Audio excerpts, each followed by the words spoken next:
ईश्वर धाम में आज यहाँ पर जूम क्लासेस का उद्घाटन हुआ है। आज उसका उद्घाटन पवन जैन, श्री पवन जैन, जो कि यूएसए से आए हैं और आचार्य विमल मुनि जी के भाई के पोते हैं। हम तो उनको विमल जी के पोते ही कहते हैं, विमल मुनि जी के पोते। उन्होंने इसका उद्घाटन करा। साध्वी रमा जी वगैरह दोनों साध्वियाँ स्कूल से भी आई थी। 2 साध्वियाँ यहाँ पर हैं, 4 भाई दिल्ली से आए। तो ये आज ट्रायल था। एक्चुअल में ये जूम है ना, ये अमेरिका से शुरू हो रहा है। अमेरिका में एक नितिन जैन है, उन्होंने ये सारा सेटअप करके और हमने यहाँ कोऑर्डिनेट किया। हम ज्वाइन करके कुछ हमने ऐसे सब्जेक्ट्स हैं, यानी मैं कहूँगा तत्व सार है जैन धर्म के, उनके कई विषयों को लिखा है और वो नोट्स के साथ उसको हम स्क्रीन पे डाल देते हैं। तो यानी कि हमारे चित्र की बजाय वो स्क्रीन पर वो रहते हैं, हम उनको एक्सप्लेन कर देते हैं। किसी को नोट करने की ज़रूरत नहीं है और बाद में वो यूट्यूब पे होते हैं, उसको लोग समझ सकते हैं, जान सकते हैं और सारा पूरी तरह डायग्राम से सबसे समझाया जाता है। ये हमने पिछले साल दिल्ली से किया था, काफ़ी सक्सेसफुल रहा।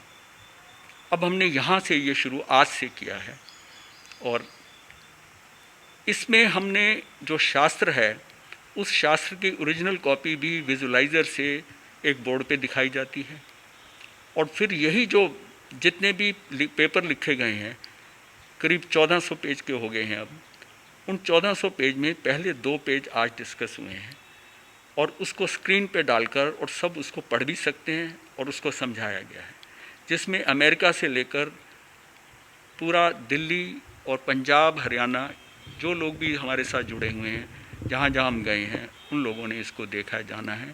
तो आज की ट्रायल क्लास थी, कल से ये पूरा कोर्स शुरू हो जाएगा। प्रज्ञापना सूत्र का 23वां कर्म प्रकृति पद लिया गया है और यहाँ से हमने शुरू करी। पहले मंगलाचरण हुआ, फिर पवन जी ने फीता काटा लाल रंग का और फिर यहाँ पर ये हुआ। तो अब यह है कि जितने लोग इसमें जुड़ते जाएंगे वो प्रश्न कर सकते हैं। प्रवचन और इसका फ़र्क यह है, प्रवचन में जिस समय भी आपके अंदर कोई संशय आता है, किसी चीज़ को आप लगता है कि ये समझ में नहीं आई, तो उसी समय आप उसको वहीं बीच में आज्ञा से, जो ऑपरेटर है उसकी आज्ञा से आप परमिशन लेकर एंटर करके और उसी समय प्रश्न कर सकते हैं। बीच में ही उसका जवाब मिलेगा, साथ साथ जवाब मिलेगा, क्योंकि संशय अगर साथ साथ नहीं निपटे तो फिर वो संशय चलते हैं, आगे भी नहीं समझ में आएगा।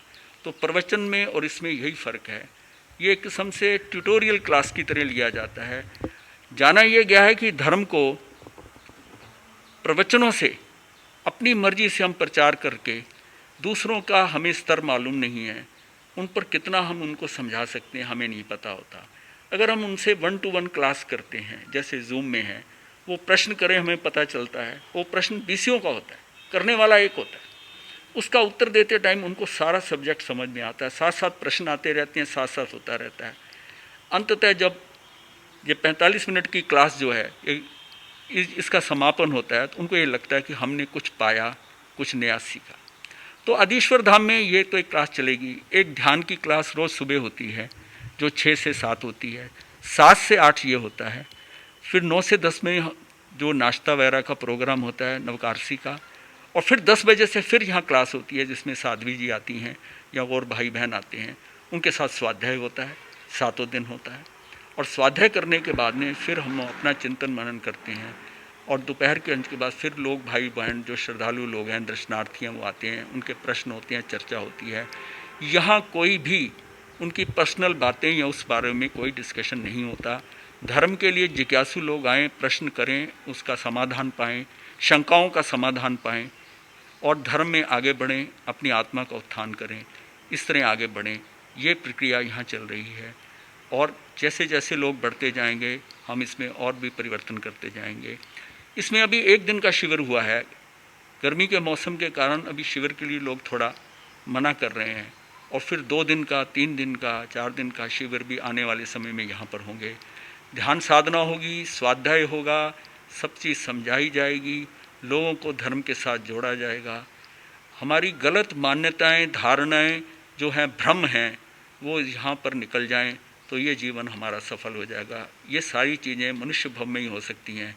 मनुष्य इन चीज़ों को जानकर, अपनी कमियों को जानकर अपनी आत्मचिकित्सा कर सकता है, और कोई जीव नहीं कर सकता। ये बहुत उत्कृष्ट भव है, इसको आप इस्तेमाल कीजिए। अपनी घर गृहस्थी को चलाते हुए बीच में थोड़ा सा समय निकाल कर आते रहिए, जानते रहिए, और जिससे समस्याएं धीरे धीरे कम होती जाएंगी और आने वाले समय में आपका एक नए भविष्य का निर्माण हो सकेगा।